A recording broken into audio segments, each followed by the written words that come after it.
வணக்க மக்களை அடச்சி இப்படியும் ஒரு குடும்பமா? அரசு பெண் டாக்டருக்கு நேர்ந்த அநீதி, வாரிசு வேண்டி செய்த கொடூரம், வெளியான பகீர் சம்பவம். குஜராத் மாநிலம் அகமதாபாத்தில் ஒரு அரசு பெண் மருத்துவருக்கு அவரது புகுந்த வீட்டிலேயே நடந்த கொடுமை 21ஆம் நூற்றாண்டின் மனித நேயத்தை கேள்விக்குறியாக்கி உள்ளது. கடந்த 2023 திருமணம் முடிந்த நிலையில் கணவருக்கு தந்தையாகும் தகுதி இல்லை என்பதால் 3 முறை செயல்பட்ட IVF சிகிச்சைகளும் தோல்வியில் முடிந்தன. இதனால் வாரிசு வேண்டி துடித்த அந்த பெண் டாக்டரை கணவரின் தம்பியுடன் சேர்ந்து குழந்தையை பெற்றுக்கொள் அல்லது அவரது ஸ்பேர்ம் மூலம் கருத்தறி என்று அவரது மாமனாரை வற்புறுத்தியதும் பெரும் அதிர்ச்சியை ஏற்படுத்தி உள்ளது.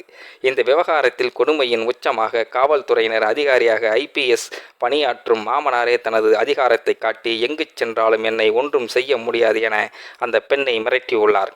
மேலும் கணவர் தனது வேலையை மறைத்து ரகசியமாக தாய்லாந்து சென்றதை தட்டி கேட்ட அந்த பெண் மருத்துவரை அவரது மாமனார், மாமியார் மற்றும் கணவரின் தம்பி ஆகியோர் சேர்ந்து தடியால் கொடூரமாக தாக்கி வீட்டிலிருந்து வெளியேற்றியுள்ளனர்.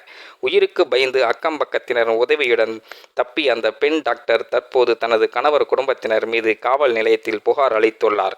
இதுபோன்ற சம்பவங்கள் நடந்து கொண்டிருக்கும் வேளையில் பெண் பெற்ற பெற்றோர்கள் கவனமாக இருக்க வேண்டும் மக்களை.